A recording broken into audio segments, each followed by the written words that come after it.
Haleluya. Philadelphia, kasih persaudaraan, saudara-saudara yang kekasih, selamat beribadah kembali di hari Minggu, minggu ketiga dari bulan Mei tahun 2020 ini. Puji Tuhan, saya dengan mata iman melihat saudara-saudara berkumpul di rumahmu masing-masing untuk beribadah. Saya tahu bahwa Tuhan hadir di tengah-tengah ibadah saudara. Biarlah pada minggu ketiga ini kita penuh dengan sukacita di dalam memuji, membesarkan nama Tuhan dan terlebih mendengarkan suara Tuhan. Puji Tuhan, pada ibadah minggu ini kita kedatangan tamu yang tidak asing lagi buat kita, Bapak Pendeta Dr. Nus Remas. Mari kita akan sama-sama mendengarkan firman Tuhan. Kita percaya Tuhan berbicara kepada kita semua. Haleluya. Silakan Pak Nus. Tuhan memberkati. Saudara, selamat pagi, shalom. Puji Tuhan bahwa gara-gara pandemi Corona-19 kita sudah hampir 2 bulan ini tidak lagi beribadah secara bersama di gereja. Tapi justru sebaliknya. Ada orang yang mengatakan justru hebat. Karena itu berarti Tuhan Yesus yang berkunjung ke rumah kita dan menjadikan rumah kita gereja Tuhan. Amin. Halo Pak Mul, shalom. Halo Ibu Meli. Ibu Meli baru ulang tahun beberapa hari lalu. Happy birthday. Tuhan Yesus memberkati. Saudara yang dikasihi Tuhan, kita beribadah di hari Minggu ini dalam hari perhitungan gereja. Ini hari Minggu terakhir sesudah Paskah, di mana Tuhan Yesus akan naik ke surga. Dan tema yang diberikan kepada kita untuk dibahas hari ini, itu adalah peringatan kenaikan Tuhan Yesus mempersatukan jemaat. Mari kita tundukkan kepala, kita berdoa mohon pimpinan Roh Kudus sebelum mendengarkan firman Tuhan. Bapa di sorga, terima kasih untuk hari yang baru lagi dalam hidup kami. Terima kasih untuk kehormatan kami terus beribadah di tengah-tengah ancaman pandemi COVID-19. Kami beribadah di rumah kami masing-masing. Kami yakin dan percaya Tuhan hadir dan Tuhan akan berbicara kepada kami lewat kebenaran firman Tuhan. Terima kasih Bapa, penuhi kami dengan Roh-Mu yang kudus, terangi hati dan pikiran kami, dan berbicaralah kepada setiap kami. Dalam nama Tuhan Yesus, firman yang hidup, kami sudah berdoa dan mengucap syukur. Haleluya, haleluya, amin, amin. Saudara yang dikasihi Tuhan, kita akan mendengarkan firman Tuhan yang terambil dari Kisah Rasul pasal 1 ayatnya yang ke-8 sampai dengan ayatnya yang ke-11. Kisah para Rasul pasal 1 ayat 8 sampai dengan ayat yang ke-11, demikian firman Tuhan. Tetapi kamu akan menerima kuasa kalau Roh Kudus turun ke atas kamu.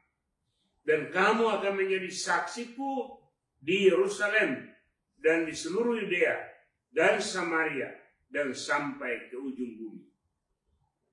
Sesudah ia mengatakan demikian, terangkatlah ia disaksikan oleh mereka dan awan menutupinya dari pandangan mereka. Ketika mereka sedang menatap ke langit waktu ia naik itu, tiba-tiba berdirilah 2 orang yang berpakaian putih dekat mereka dan berkata kepada mereka, "Hai orang-orang Galilea, mengapa kamu berdiri melihat ke langit? Yesus ini yang terangkat ke surga meninggalkan kamu akan datang kembali dengan cara yang sama seperti kamu melihat dia naik ke surga."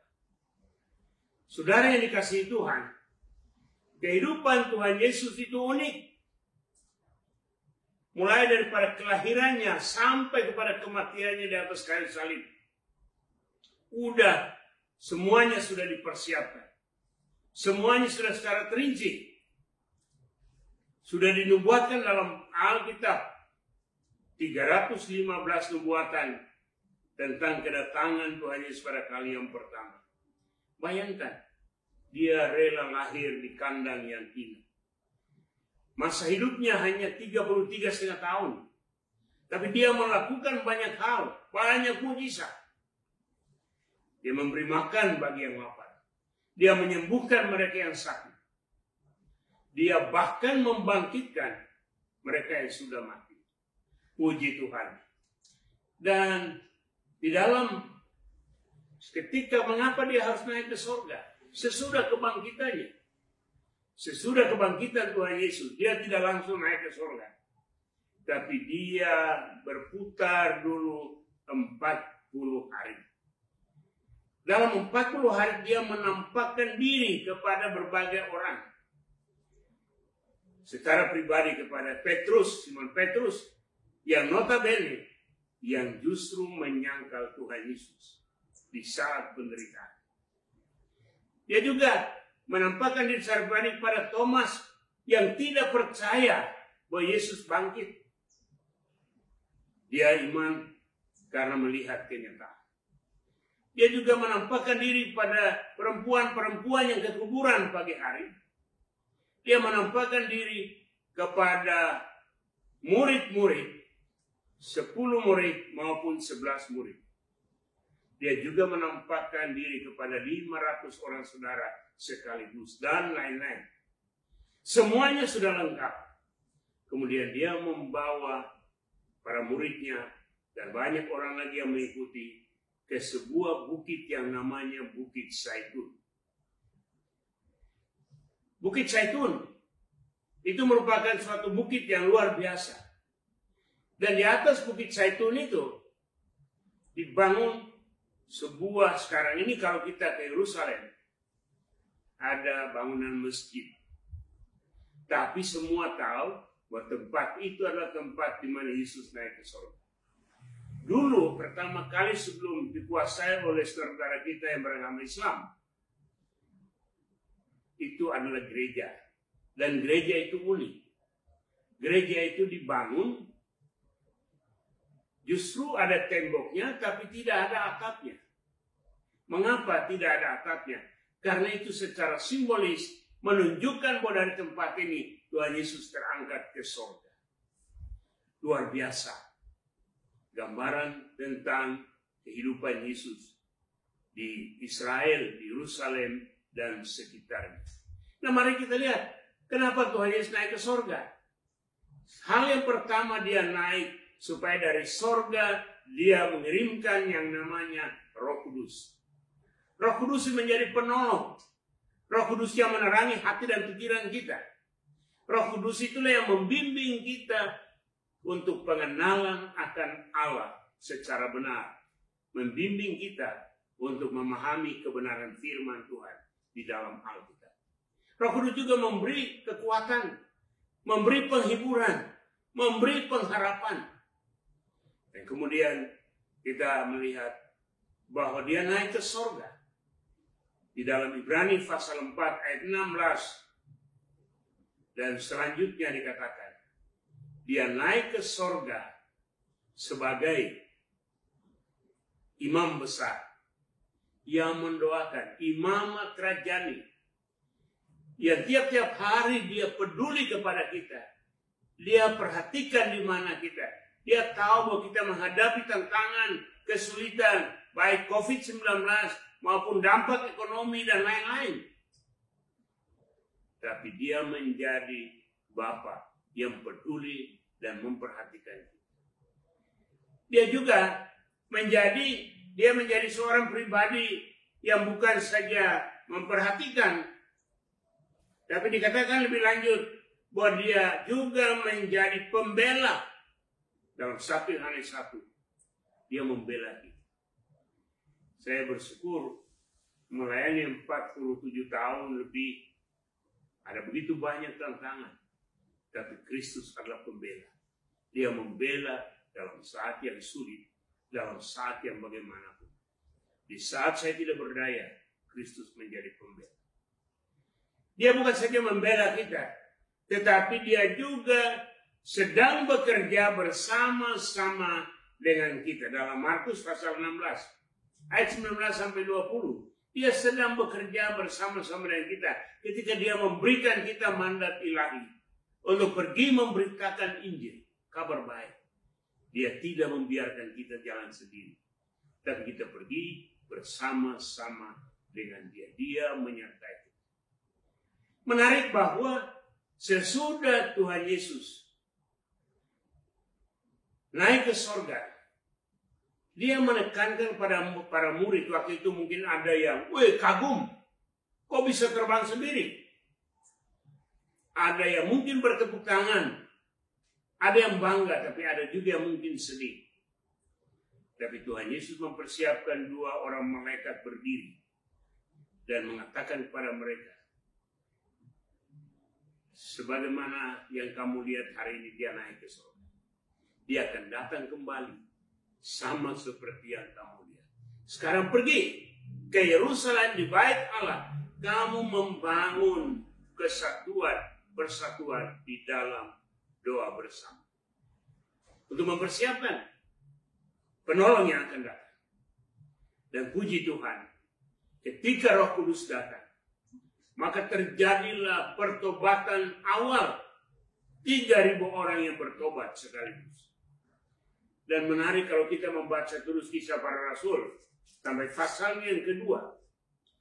Kisah pasal 2. Kalau kita perhatikan ayat 41 sampai dengan 47. Kehidupan jemaat mula-mula itu fondasinya ialah kesatuan.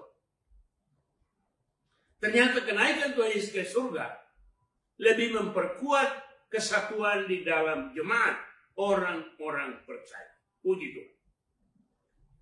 Jemaat orang-orang percaya itu dikatakan dalam ayat yang ke-41-42, orang-orang yang menerima perkataan itu memberi diri dibaptis, dan pada hari itu jumlah mereka bertambah kira-kira 3.000 jiwa. Ayat 42, mereka bertekun dalam pengajaran rasul-rasul dan dalam persekutuan, dan mereka selalu berkumpul untuk memecahkan roti dan berdoa. Itu luar biasa. Itu menjadi fondasi bagaimana mereka bertekun di dalam pengajaran para rasul. Bertekun untuk mendengarkan firman Tuhan. Persekutuan tanpa firman Tuhan itu tidak ada nilainya. Mereka juga bertekun di dalam doa. Mendengarkan firman Tuhan berarti Allah yang berbicara kepada kita. Suatu kebanggaan dalam hidup. Bahwa Allah berbicara dengan kita. Tetapi sebaliknya juga Allah mengizinkan kita untuk berdoa. Kita berbicara kepada Allah. Jadi kita berbicara kepada Allah, berbicara kepada kita melalui firman. Dan kita berbicara kepada Allah di dalam doa. Maka terjadilah hubungan yang makin lama makin intim antara kita dengan Tuhan. Kita mengenal Tuhan. Sebagaimana Tuhan juga sudah terlebih dahulu mengenal. Persekutuan ini menjadi begitu indah, menjadi begitu baik. Bahkan kalau kita perhatikan terus, dikatakan bahwa mereka ini, ayat 48, dengan bertekun dan dengan sehati berkumpul. Luar biasa. Mereka bukan saja bertekun, berkumpul. Tetapi ada yang dikatakan persekutuan itu sehat. Sehingga apa yang terjadi? Kesehatian mereka, persekutuan mereka, tanpa pandang bulu, tanpa pandang Anda dari daerah mana, Anda suku apa, tapi semua yang sudah diselamatkan itu adalah anak-anak Allah, keluarga. Saya selalu bergurau, suasana waktu itu, yang punya uang bawa makanan, yang tidak punya uang bawa perut. Semua sesudah berbicara dengan Tuhan, sesudah mendengarkan Tuhan berbicara, mereka berinteraksi satu dengan yang lain. Para ahli menulis bahwa persekutuan waktu itu gereja mula-mula disebut dengan satu istilah singkat, unified, persekutuan yang begitu indah. Itulah sebabnya kalau kita memperhatikan sejarah gereja, gereja mula-mula itu dibangun dalam 3 fondasi yang penting. Koinonia, persekutuan. Marturia, pelayanan, kesaksian. Dan diakonia, yaitu pelayanan. Jadi persekutuan itu penting. Persekutuan itu gereja adalah persekutuan orang-orang percaya yang dipanggil keluar untuk memberitakan Kristus sebagai satu-satunya juru selamat. Marturia. Dan di tengah-tengah itu kita berjumpa dengan banyak orang seperti hari ini. Gara-gara COVID-19 banyak orang terkapar. Ada pelayanan diakoni. Jadi gereja mula-mula itu gereja menekankan kepada kesatuan. Kesatuan oleh karena semuanya dipimpin oleh Roh Kudus. Kesatuan karena tiap-tiap orang memberi diri dipimpin oleh Roh Kudus. Sehingga apa yang terjadi? Semua orang diarahkan untuk tetap melihat kepada peranan Roh Kudus di dalam kehidupan. Sehingga benar-benar kita lihat apa yang terjadi. Persekutuan itu disukai oleh semua orang. Bukan saja menjadi gereja unified, tapi gereja yang magnified. Kita lihat di kemudian hari perjalanan gereja, persekutuan itu tidak mudah. Orang tidak lagi mengandalkan peranan Roh Kudus, tapi orang melihat kepada kepentingan masing-masing. Saya ingat tahun 86, dalam suatu rapat kerja yang dilakukan oleh Dimas Kristen, sinode di gereja waktu itu 323 gereja. 323 sinode. Dan itu tidak mudah. Bagaimana membimbing, mempersatukan semua orang ini. Waktu itu kami tiba pada keputusan. Dan kebetulan saya sekretaris tim kerja. Indonesia hanya boleh ada 323 sinode. Sinode boleh ada lagi karena pekabaran Injil. Karena pertumbuhan gereja. Bukan karena perselisihan. Bukan karena kepentingan-kepentingan tertentu. Puji Tuhan, tahun 2012, suatu visi yang penting yang lahir dari PGI. Waktu itu saya ketua umum PGLI. Jadi saya diminta untuk menjadi ketua umum penyelenggaraan dari apa yang disebut Celebration of Unity. Dipersiapkan 1 tahun. Dan itu diadakan persis pada bulan Mei tahun 2013. Semua gereja di Indonesia dipersatukan. Mulai dari yang aliran Protestan, yang Katolik, yang Injili, yang Pentakosta, Baptis, Ortodoks, Bala Keselamatan, dan lain-lain. Semuanya harus menyadari bahwa kita adalah satu oleh karena anugerah dari Tuhan kita Yesus Kristus. Kita memberi diri dipimpin oleh Roh Kudus. Dan kita berjalan menurut pimpinan Tuhan, menurut kebenaran firman Tuhan. Bahwa masing-masing dengan gaya yang berbeda. Ada yang angkat tangan waktu menyanyi. Ada yang berbahasa macam-macam ketika berdoa. Yang penting di sini adalah kesatuan. Bahwa kita ini adalah tubuh Kristus. Mau lipat tangan, mau angkat tangan, silakan. Dan kita harus hidup dalam wujud kesatuan, harus membangun kesatuan. Dan kesatuan itu oleh karena pekerjaan Roh Kudus di dalam kehidupan kita. Dalam perkembangan kita, kita melihat bahwa di kemudian hari kesatuan ini terus-menerus dibangun. Dan kita puji Tuhan bahwa apa yang terjadi 2013 itu terus dipelihara sampai hari ini. Saya beritahukan bahwa pimpinan-pimpinan lembaga gereja berganti. Tetapi visi ini tetap diwujudkan sampai sekarang. Puji Tuhan bahwa ada satu tim yang informal, tidak formal. Pak Mul dan Ibu juga ikut di dalamnya. Kami terus saling mengingatkan, saling mendorong untuk bagaimana membangun kesatuan tubuh Kristus di tengah-tengah negara dan bangsa Indonesia. Kita bersyukur bahwa hari Kamis lalu bagaimana pemerintah mengambil inisiatif untuk membuat doa sebangsa dan setanah air dalam rangka Hari Doa Sedunia. Semua pemimpin agama masing-masing berdoa dengan gayanya, masing-masing berdoa dengan caranya sendiri. Tapi sama-sama mari kita menghadap pada Tuhan. Karena tanpa kesatuan dan persatuan, kita akan ampuh. Kita tahu bahwa Indonesia merupakan bangsa yang besar, bangsa yang terdiri dari begitu banyak pulau, suku, agama, bahasa. Tetapi oleh karena semangat persatuan itu, kita akan tetap menjadi kokoh, kita akan tetap menjadi kuat sampai kapanpun. Kita bersyukur bahwa kesatuan dan persatuan itu merupakan fondasi, merupakan hal yang sangat penting. Jemaat harus bersatu. Saya juga senang setiap kali walaupun khotbah di berbagai gereja, saya perhatikan bahwa kesatuan dan persatuan dalam keluarga Philadelphia ini yang unik. Saling kita mengenal, saling kita peduli, saling kita memperhatikan. Dan kesatuan itu membuat banyak orang senang. Apa yang dikatakan tadi di dalam ayat 47 bagian A, dan mereka disukai semua orang. Dan mereka disukai semua orang. Persekutuan tidak membuat orang sakit hati, tidak membuat orang iri hati. Tapi semua orang, apapun latar belakangnya,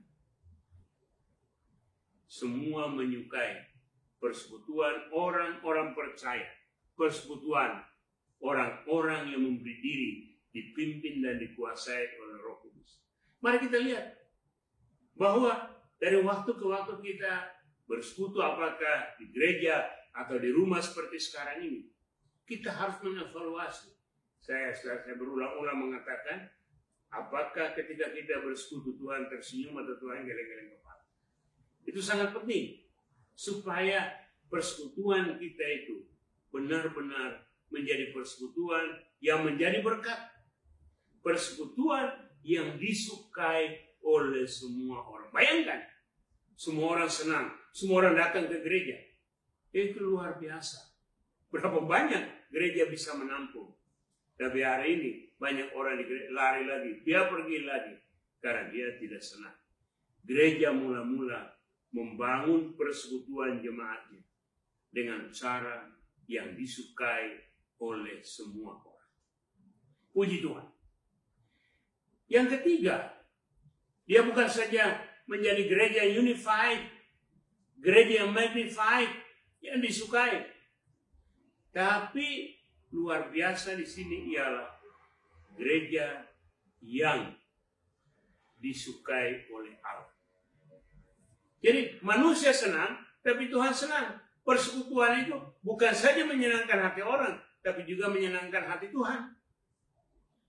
Dikatakan di sini dalam kalimat terakhir, dan tiap-tiap hari, dengar baik-baik, tiap-tiap hari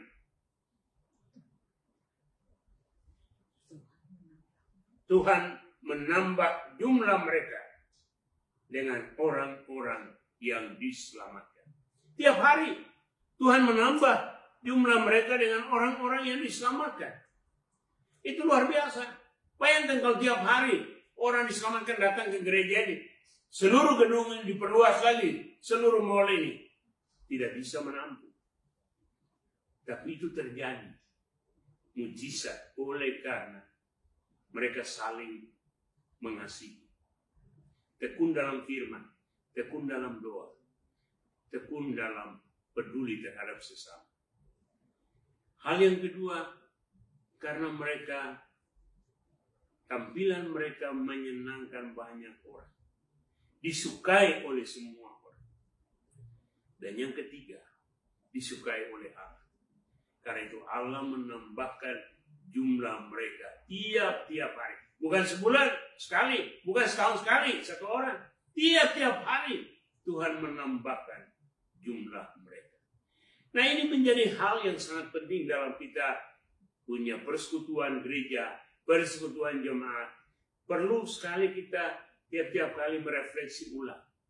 Apakah persekutuan kita seperti persekutuan yang sudah dibangun oleh Allah pada gereja mula-mula? Atau kita sedang bergeser ke arah mana? Ke kiri atau ke kanan? Tidak demikian. Gereja harus merupakan persekutuan orang-orang percaya yang menyukacitakan hati Allah. Nah, kita lihat. Semuanya itu dilakukan dan dipersiapkan untuk menyambut Tuhan Yesus pada kali yang kedua. Saya senang dengan kata-kata dari Dr. Billy Graham. Ready or not, Jesus is coming. Kita siap atau tidak siap, Tuhan Yesus akan datang kembali. Tadi di dalam pembacaan kita Kisah pasal 1, sebagaimana kamu melihat Tuhan Yesus terangkat ke sorga, seperti itu juga dia akan turun. Dan kalau Anda yang pernah ke Yerusalem, saya puji Tuhan sudah 40 kali. Dan sekali guide kita itu, dia seorang profesor dari Hebrew University. Bingung. Hah, profesor kok jadi guide? Satu kali saya bertanya kepadanya, Prof, kalau profesor itu di Indonesia itu orang hebat. Kok Bapak profesor dari Universitas Ibrani, kok mau jadi guide? Profesor itu dengan santai, dia melihat pada saya, dia jawabnya begini, kalau saya tidak jadi guide, saya tidak bisa ketemu dengan Anda. Wah, lucu juga ini orang. Sekali kami ke Bukit Zaitun, tempat Tuhan Yesus naik ke sorga. Dari situ ke tempat Tuhan Yesus mengajarkan doa. Bapa kami pertama kali di Zaitun juga. Sudah itu kami jalan turun, menelusuri lereng Bukit Zaitun. Dan apa yang kita lihat di lereng Bukit Zaitun? Semuanya kuburan. Sampai orang seluruh Israel yang baik di Israel maupun di luar Israel semuanya mau dikuburkan di sini. Tanah itu merupakan tanah kuburan termahal di dunia. Bahkan ada yang bergurau, ada juga orang Indonesia yang sudah beli kapling di sini. Mengapa? Karena mau supaya ketika Tuhan Yesus tanya kepada profesor itu, kenapa lereng bukit yang bagus ini tidak ditanami dengan bunga atau pohon-pohon yang indah? Dia bilang, dah. Mengapa kubur di sini jadi kubur? Karena orang-orang percaya bahwa Mesias akan datang di sini. Dan ketika Mesias datang, mereka bangkit dan melihat langsung. Wah, hebat juga ini. Mereka melihat langsung, tidak perlu lewat televisi, tidak perlu lewat siaran seperti kita hari ini. Puji Tuhan. Ayo tepuk tangan. Kita mau siap untuk menyambut kedatangan Tuhan Yesus. Ready or not, Jesus is coming. Jadi kita lihat, dalam mempersiapkan diri kita membangun kesatuan. Seperti gereja mula-mula.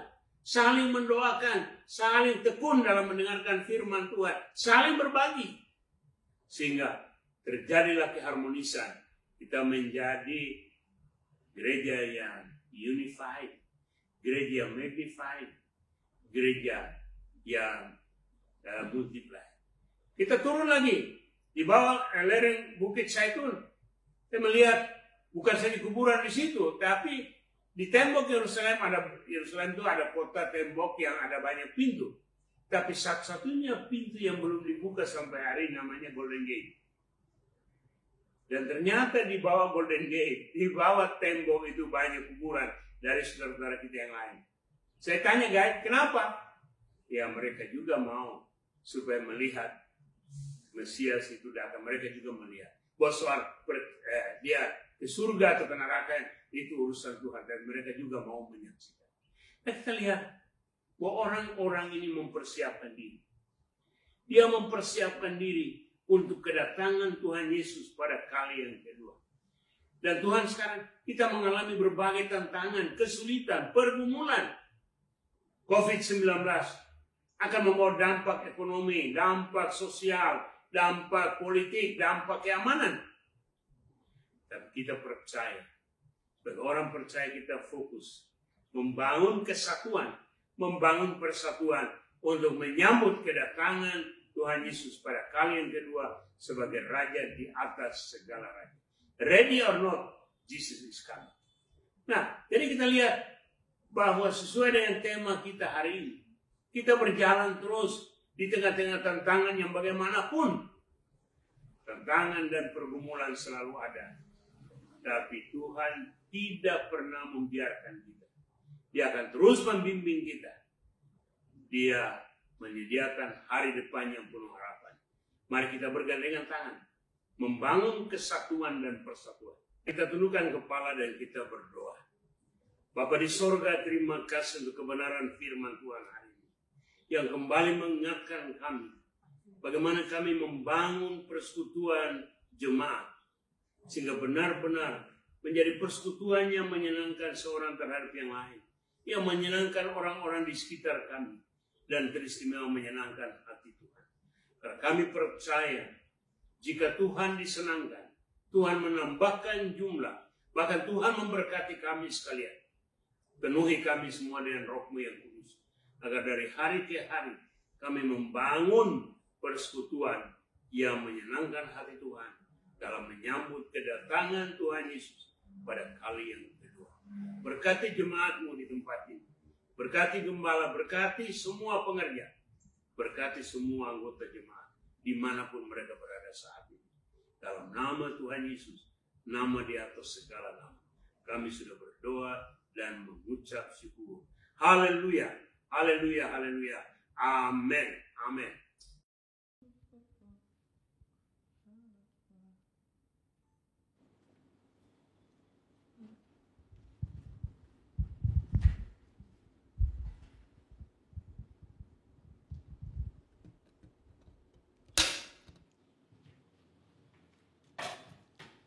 Haleluya, puji Tuhan.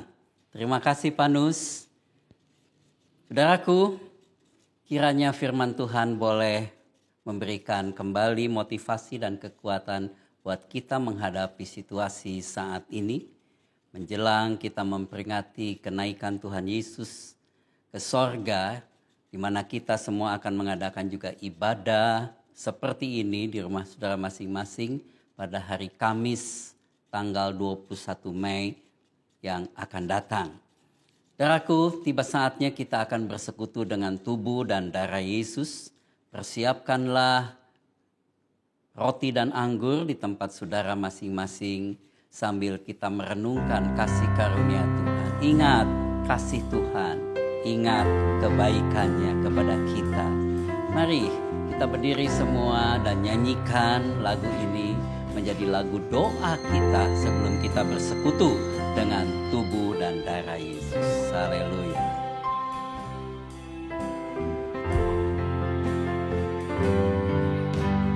Ingat kasih-Nya, ingat kebaikan-Nya,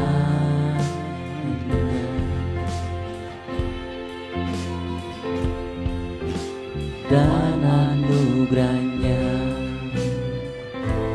Selamatkanku,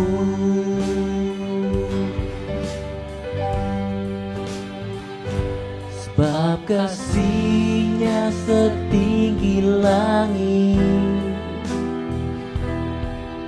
kasih setia Allah pada kita.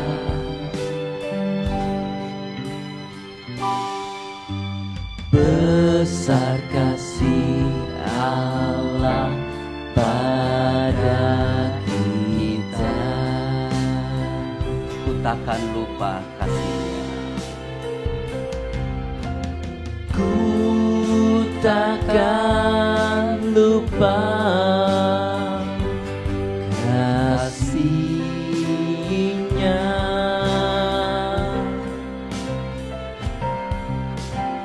Ku takkan lupa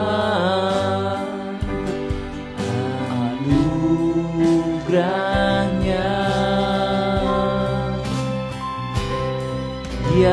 penuhkan, ya penuhkan,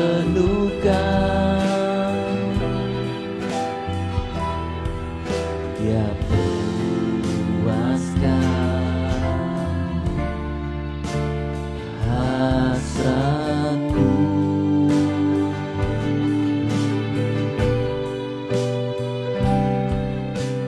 Besar kasih Allah pada kita. Sambil musik akan mengalun, kita tundukkan kepala. Beberapa saat saudara berdoa, mengingat kasih Tuhan yang besar kepada kita semua, mengingat perlindungan dan penyertaan Tuhan, mengingat kemurahannya yang ajaib.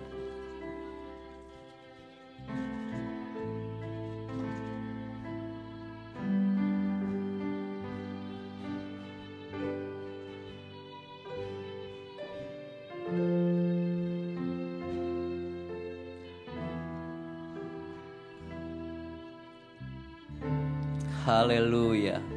Angkat roti lebih tinggi dari kepala kita. Saudaraku yang kekasih, bukankah roti yang kita pecah-pecahkan ini adalah persekutuan dengan tubuh Kristus? Mari kita makan dengan iman dalam nama Tuhan Yesus Kristus, tubuh Kristus.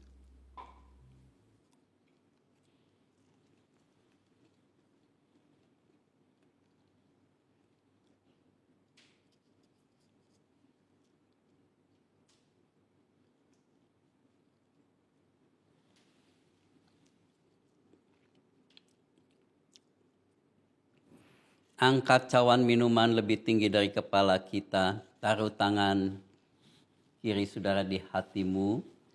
Darah Yesus menyucikan salah dan dosa kita. Darah Yesus, bilur Tuhan, menyembuhkan segala penyakit kita.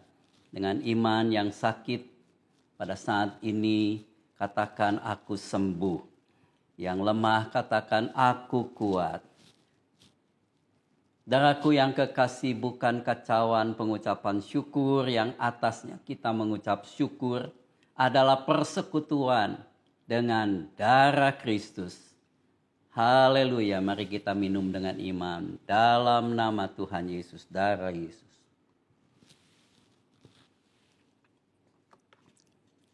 Kita semua berterima kasih. Haleluya, haleluya, haleluya. Kami mengucap syukur Bapa di dalam surga, karena kasih karunia-Mu lah kami boleh ada sebagaimana kami ada pada hari ini.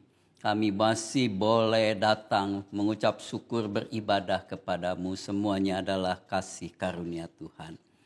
Bapa, di tengah-tengah keadaan yang masih belum menentu, di tengah-tengah bencana nasional, di tengah-tengah pandemi COVID-19, kami percaya kehadiran-Mu dalam setiap pribadi, kehadiran Tuhan dalam setiap keluarga. Kami mohonkan penyertaan Tuhan. Oh, kami mohonkan perlindungan Tuhan kepada seluruh jemaat Tuhan, kepada seluruh hamba-hamba Tuhan, baik yang di GSPDI, baik dimanapun hamba-hamba-Mu dan anak-anak-Mu berada. Tuhan, terima kasih. Kiranya kami boleh senantiasa bergantung, berharap, bersekutu hanya dengan Tuhan Yesus Kristus saja. Engkaulah pokok anggur yang benar dan kamilah carang-carangnya. Terima kasih buat firman-Mu. Tuhan memakai hambanya, Bapak Pendeta Nusremas dengan urapan yang bertambah-tambah. Diberkatilah keluarganya, diberkatilah pelayanannya. Terima kasih Bapa, kami bersatu hati berdoa buat bangsa dan negara kami, khususnya buat Bapak Presiden, Wakil Presiden dan seluruh jajaran kabinet, menteri-menteri dan seluruh aparat yang bertugas dan sedang menghadapi masalah kebangsaan saat ini. Tuhan berikan hikmat kesehatan kepada Bapak Presiden dan seluruh TNI Polri untuk menjaga keamanan bagi bangsa dan negara kami. Bukakan jalan bagi saudara-saudara kami yang mulai tertutup jalan karena perusahaannya mengalami masalah, karena mereka tidak ada pekerjaan. Biarlah di masa-masa sulit ini penyertaan Tuhan dengan cara-Mu yang ajaib. Dan biarlah kami semua boleh saling tolong-menolong. Yang kuat menolong yang lemah, yang mampu menolong yang tidak mampu. Dengan menjaga keseimbangan supaya nama Tuhan tetap dipuji dan dibesarkan. Terima kasih Tuhan Yesus. Terpujilah nama Tuhan Yesus. Bentar kami akan menerima berkat Tuhan. Biarlah berkat-Mu terus melimpah sampai selama-lamanya. Kami memuji kebesaran-Mu, ajaib Tuhan.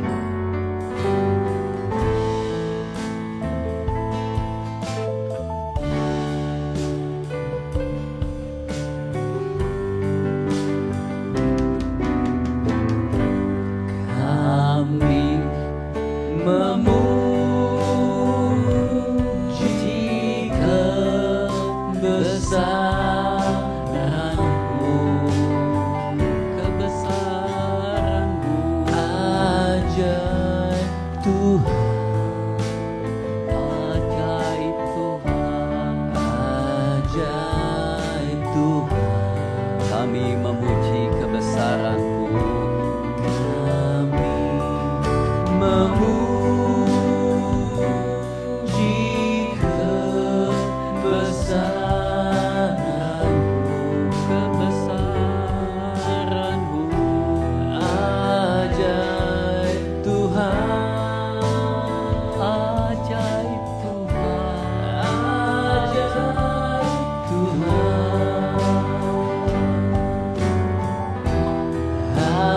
ajaib Tuhan, ajaib Tuhan, Tuhan. Haleluya, haleluya.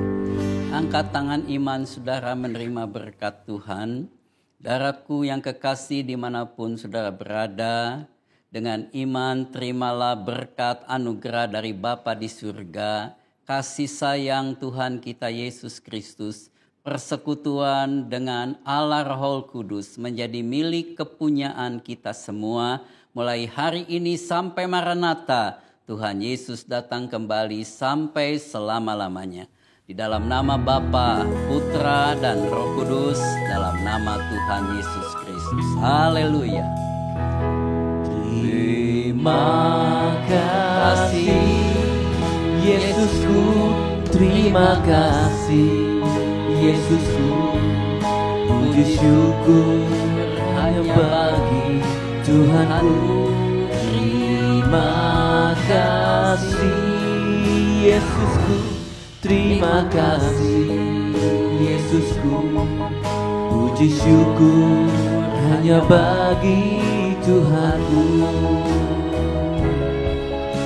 Puji syukur hanya bagi Tuhanku. Puji syukur hanya bagi Tuhanku.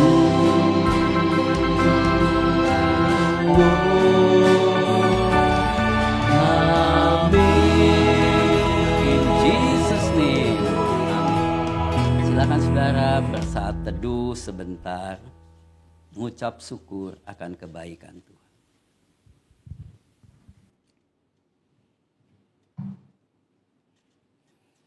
Haleluya. Saudaraku, jangan lupa tanggal 21 Mei adalah hari peringatan kenaikan Tuhan Yesus ke sorga. Kita akan ada ibadah seperti saat ini ya, lewat streaming. Jadi saudara mempersiapkan diri, akan ada perjamuan kudus juga pada tanggal 21 hari Kamis. Dan setelah itu, sebagaimana Alkitab katakan, Setelah Yesus naik ke sorga, murid-muridnya berkumpul selama 10 hari, menunggu janji Bapa, menunggu ketuangan Roh Kudus. Dan bagi kita, biarlah itu menjadi doa puasa 10 hari, supaya Roh Kudus dicurahkan lebih dan lebih lagi bagi saudara semua yang kita perlukan di zaman yang sulit ini. Jadi mulai hari Kamis juga tanggal 21 Mei malam harinya jam 7.30 malam 19.30 kita akan ada pertemuan doa puasa, pertemuan doa kepenuhan Roh Kudus, penyegaran Roh Kudus mulai jam 7:30 malam sampai jam 9 malam lewat Zoom meeting. Nah, nanti linknya akan dikirim kepada saudara semua.